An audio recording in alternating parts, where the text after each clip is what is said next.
ಕನ್ನಡದ ಟಾಪ್ ನಟರಾಗಿ ಕೂಡ ಇವರು ಕಾಣಿಸಿಕೊಂಡು ಹೆಸರು ಮಾಡಿದಂಥ ಅತಿ ದೊಡ್ಡ ಕಲಾವಿದರು ಕೂಡ ಹೇಳ್ಬೋದು. ಮತ್ತು ಈ ಚಿತ್ರರಂಗದಲ್ಲಿ ಒಂದೊಂದು ರೀತಿ ಸಾವು ನೋವುಗಳು ಸಂಭವಿಸ್ತಾರಂಥದ್ದನ್ನು ಎಲ್ಲ ನೋಡಿದ್ರಿ.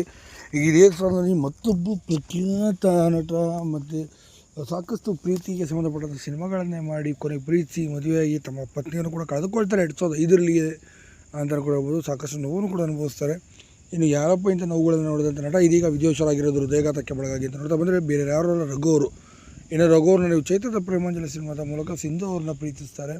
ಇನ್ನು ಸಿನಿಮಾ ಕೂಡ ಭರ್ಜರಿ ಹಿಟ್ಟನ್ನು ಕೂಡ ಪಡೆದುಕೊಳ್ಳದೆ 1992ರಲ್ಲಿ ರಿಲೀಸ್ ಆದಂಥ ಈ ಸಿನಿಮಾ ದೊಡ್ಡ ಮಟ್ಟಿಗೆ ಹಿಟ್ಟನ್ನು ಪಡೆದುಕೊಂಡ ನಂತರ ಒಂದು 4-5 ಸಿನಿಮಾಗಳನ್ನು ಕೂಡ ಮಾಡ್ತಾರೆ. ಇನ್ನು 2000 ಇಸ್ವಿಯಿಂದ ಸಿನಿಮಾದಿಂದ ಸ್ವಲ್ಪ ಅಂತರವನ್ನು ಕೂಡ ಕಾಯ್ದುಕೊಳ್ತಾರೆ. ಅವಕಾಶಗಳ ಕೊರತೆ ಉಂಟಾಗಿ ಬೇರೆ ಬೇರೆ ಉದ್ಯಮದಲ್ಲಿ ತೊಡಗಿಸ್ಕೊಳ್ಳೋರು ಪ್ರಯತ್ನ ಪಡ್ತಾರೆ. ಎಲ್ಲ ಕಡೆ ನಷ್ಟ ಉಂಟಾಗುತ್ತೆ. ಅವ್ರ ಹಣೆಬರಹೇನೋ ಸರಿ ಇಲ್ಲ ಎಂಬಂತೆ ಹಾಕಿದ ಪ್ರತಿಯೊಂದರೂ ಕೂಡ ಸೋತೋಗ್ತಾರೆ. ನಂತರ 2005ರಲ್ಲಿ ಅವರ ಪತ್ನಿಯೂ ಸಹ ಸುನಾಮಿ ಇದರ ಸಂದರ್ಭದಲ್ಲಿ ಕೂಡ ಅವರು ಕೂಡ ಹೃದಯಘಾತಕ್ಕೆ ಒಳಗಾಗಿ ಕೊನೆಯ ಸೆಳೆಯುತ್ತಂಥದ್ದು. ಇನ್ನು 2000 ಹೀಗೆ 15-20 ಕಡೆ ಅವಕಾಶಗಳು ಇಲ್ದಂಗೆ ಆಗೋಗುತ್ತೆ.